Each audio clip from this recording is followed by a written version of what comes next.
కావాల్సిన flood relief material కానీ, లేకపోతే అక్కడ వాటర్ మధ్యలో ఇరుక్కుపోయిన వ్యక్తుల్ని రెస్క్యూ చేయడం కోసము సెంట్రల్ గవర్నమెంట్ నుంచి, స్టేట్ గవర్నమెంట్ నుంచి కోఆర్డినేట్ చేసుకొని సివిల్ ఏవియేషన్ మినిస్టర్ గారు రామ్మోహన్ నాయుడు గారు అక్కడ ఢిల్లీ లెవెల్లో, ఇక్కడ స్టేట్ లెవెల్లో చీఫ్ మినిస్టర్ గారు కోఆర్డినేట్ చేసి ఎన్డీఆర్ఎఫ్ ఫ్లైట్ని రప్పించారు.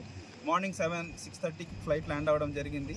అలాగే ఇక్కడ నుంచి మనకు rescue operations and flood relief material కూడా, వాటరు, బిస్కెట్ ప్యాకెట్స్, మిల్క్ ఇలాంటివి ఇక్కడ నుంచి పంపించడం జరుగుతుంది. ఒక నేవీ హెలికాప్టర్ ఒకటి ఇక్కడ నుంచి ఆపరేట్ అవుతూ ఉంది.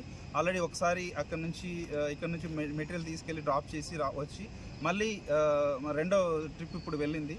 ఇంకా ఇది కాకుండా ఇంకా 4 హెలికాప్టర్లు కూడా వస్తాయి. మార్నింగ్ వచ్చిన IL-76 హెలికాప్టర్లో, IL-76 పెద్ద ఫ్లైట్లో, ఇండియన్ ఎయిర్ ఫోర్స్ ఫ్లైట్లో 122 మంది ఎన్డీఆర్ఎఫ్ పర్సన్స్ రావడం జరిగింది. వాళ్ళతో పాటు చాలా ఎక్విప్మెంట్స్ కూడా తీసుకురావడం జరిగింది. మొత్తం అన్లోడ్ చేసేసి ఇప్పుడే జస్ట్ బయటికి పంపించడం జరిగింది. ఇప్పుడు మార్నింగ్ ఫస్ట్ ట్రిప్లో ఫ్లడ్ రిలీఫ్ మెటీరియల్ అండ్ అదే ఫుడ్ మెటీరియల్ తీసుకెళ్ళిన హెలికాప్టర్లో రిటర్న్ వచ్చేటప్పుడు ఇక్కడ సుబ్బారావు గారు అని ఒక వ్యక్తి, వాటర్లో ఇరుక్కుపోయిన ఒక వ్యక్తిని రెస్క్యూ చేసి తీసుకురావడం జరిగింది. ఇప్పుడు ఆయన బయటకు వచ్చారు.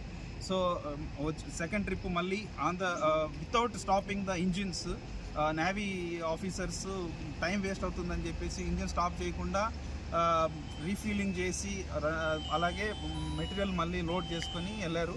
ఇప్పుడు ముఖ్యంగా జరగబోయే విషయం ఏంటంటే, అక్కడ మనకు ఫుడ్ కన్నా అందులో వాటర్లో ఇరుక్కుపోయిన వ్యక్తుల్ని రెస్క్యూ చేయడం అనేది ఇంపార్టెంట్ కాబట్టి హాఫ్ లోడ్ మాత్రమే రిలీఫ్ మెటీరియల్ తీసుకెళ్లారు.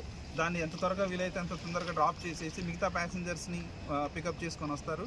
ఇది కాకుండా ఇంకా 4 హెలికాప్టర్లు రావడానికి అవకాశం ఉంది. సో మన విజయవాడ ఎయిర్పోర్ట్ నుంచి మొత్తం వాళ్ళకు కావాల్సిన ఎటువంటి టైం వేస్ట్ చేయకుండా అన్ని సహకారాలు అందిస్తూ మా ఆపరేషన్స్ మేనేజరు, మా ఆపరేషన్స్ పర్సన్స్ అందరూ చాలా ఎఫిషియెంట్గా పనిచేస్తూ ఫ్లడ్ రిలీఫ్ చేయడానికి, మా వంతు సహకారం అందించడానికి మేము కృషి చేస్తాం. ముఖ్యంగా మాకు నిన్న సాయంత్రం నుంచి కూడా నాకు డైరెక్ట్గా సివిల్ ఏవియేషన్ మినిస్టర్ గారు స్వయంగా ఫోన్ చేసి నైట్ అంతా ఇక్కడే ఉండి వచ్చే ఫ్లైట్ని అకామిడేట్ చేసి వాళ్ళకి కావాల్సిన సదుపాయాలు కలిగించమని చెప్పారు. అందుకే రాత్రి అంతా మా సిబ్బందితో పాటు మేమంతా ఇక్కడే ఉన్నాము.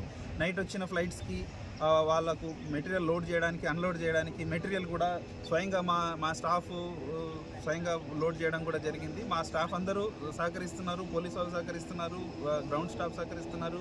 అలాగే ఇక్కడున్న ప్రతి ఒక్కరు కూడా rescue operations and relief operations చాలా సమృద్ధిగా కరెక్ట్గా జరగడానికి అందరూ హెల్ప్ చేస్తున్నారు.